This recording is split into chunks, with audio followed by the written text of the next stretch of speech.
La technologie blockchain nous est souvent présentée comme une technologie de rupture ou technologie générique, en ce qu'elle affecterait l'ensemble des secteurs de l'économie. En fait, cette technologie n'est pas nouvelle. Elle s'est développée progressivement dans les années 90 et 2000 sur fond d'idéologie libertarienne et de crypto-anarchie, fond de défiance envers les établissements financiers et l'État. Elle a été révélée au grand jour par la publication en 2008 par Satoshi Nakamoto d'un white paper sur le Bitcoin, crypto-monnaie qui a comme support la blockchain. Qu'est-ce que la blockchain ? Défini simplement, on peut dire que la blockchain est un registre décentralisé, distribué, transparent et sécurisé. Mais le cadre juridique de la blockchain sera plus profondément ancré dans notre corpus juridique avec l'adoption de la loi Pacte qui prévoit notamment d'encadrer les opérations d'émission de crypto-monnaies, les ICO. Quelles sont les principales fonctions de la blockchain ? On peut en identifier trois. La première, c'est l'échange d'informations ou de valeurs de façon désintermédiée, de pair à pair. La deuxième, c'est l'immuabilité des informations qui y figurent, qui y sont intangibles. La troisième, c'est la transparence des opérations qui sont enregistrées sur la blockchain, puisqu'elles sont accessibles pour les blockchains publiques à tous. Quels sont les principaux cas d'usage de la blockchain ? On peut en identifier 4.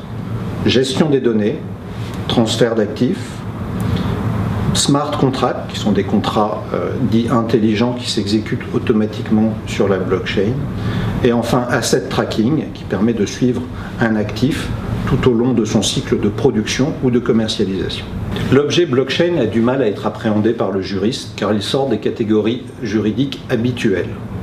Par ailleurs, il échappe à toute frontière. La blockchain est partout et nulle part. Enfin, il est très difficile sur la blockchain d'identifier un responsable entre les différents contributeurs à cette blockchain, qu'ils soient nœuds, qu'ils soient mineurs, qu'ils soient développeurs informatiques ou qu'ils soient utilisateurs de la blockchain. La nature juridique de la blockchain n'est pas sans poser difficulté aux juristes. On peut la concevoir comme une base de données, auquel cas elle pourrait recevoir la protection du droit de la propriété intellectuelle à condition de satisfaire à certaines conditions d'originalité. On peut la concevoir comme une mise en commun de moyens entre développeurs et utilisateurs. On peut enfin la concevoir comme une société créée de fait entre les différents utilisateurs. S'agissant maintenant de la soumission de la blockchain à un droit spécifique, on l'a vu, la blockchain est partout et nulle part. Par ailleurs, ses promoteurs considèrent que la blockchain aura du mal à se soumettre au droit. Pour eux, la blockchain est soumise à un droit spécifique qui est celui du code, du protocole informatique qui régit les relations entre membres de la chaîne. On pourra encore identifier 2 sujets juridiques importants pour la blockchain. Le premier, c'est sa compatibilité avec le règlement général pour la protection des données personnelles, qui fait débat.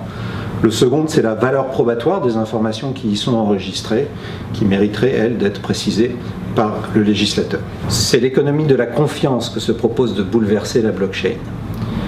Les acteurs traditionnels, que sont banquiers et assureurs, ont-ils à craindre de ces nouveaux acteurs disruptifs que sont les fintechs ? Les différentes études menées par les CPR tendent à montrer que ces fintechs sont en voie d'intégration dans le monde financier, par acquisition ou par partenariat avec les acteurs les plus traditionnels.